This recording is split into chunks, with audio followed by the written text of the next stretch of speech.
initially came here to contest, having engaged many parties in what we believed is the coalition, which the rules of the coalition is to serve the people of Tshwane, its principles, and each party's ideological outlook.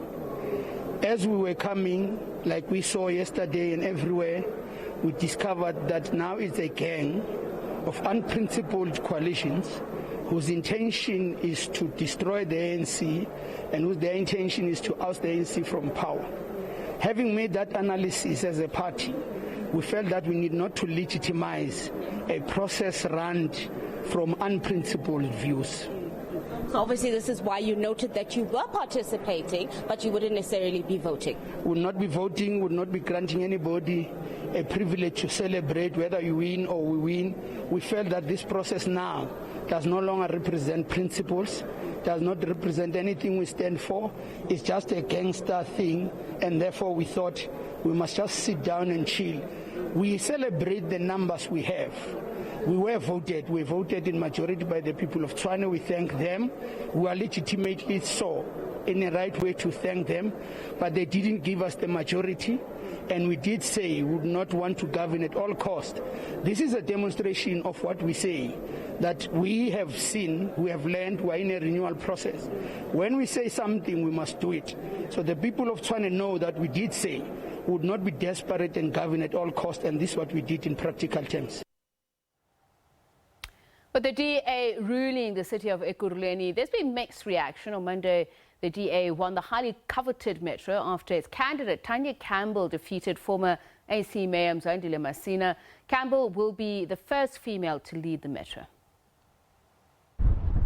One of many informal settlements that dot Ekurhuleni, unemployment is rife here east of Johannesburg. 21 days later, Campbell's victory has brought mixed emotions. We are disappointed by the results. We were once led by a DA candidate. There was nothing happening here during that time. We chased the DA away. As you can see, there's no development here. We were promised electricity, and now we don't know if we'll get it anymore. We are happy with DA leading the city. Maybe something will change. The change in mayor may bring in good changes here in our area. Those not familiar with Campbell's political profile, she's been a councillor here since 2000. In her 21 years at the Metro, Campbell has held various positions such as DA member for community safety and caucus leader. While Campbell admits she was pleasantly surprised by her election, she says service delivery, stable power supply and jobs will dominate her tenure. You have to create an environment where employment can grow within Ekurhuleni itself. Now, to achieve this is not going to happen overnight due to the lack of funds available currently, and that is due to misspending. But a long-term plan will definitely be worked out to entice and encourage developers and businesses to work in Ekurhuleni, to invest in Ekurhuleni. However, Campbell's first tasks will be to ensure a unanimous voting bloc in council.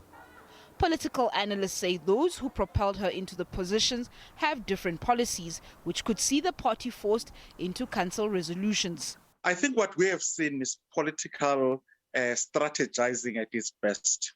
The EFF and Action SA have forced themselves to be the kingmakers that everybody thought they would not be. Up to the DA, if they want to keep the government, if they want to keep the current elected council leadership, they are forced now to work the EFF and I think to a degree with the Action SA. What I don't see happening is that the DA would not give concession to policy demands from these other political parties. Just what kind of leadership Campbell will bring in is not known, nor is it known how she will preside over dissonant voices within the coalition.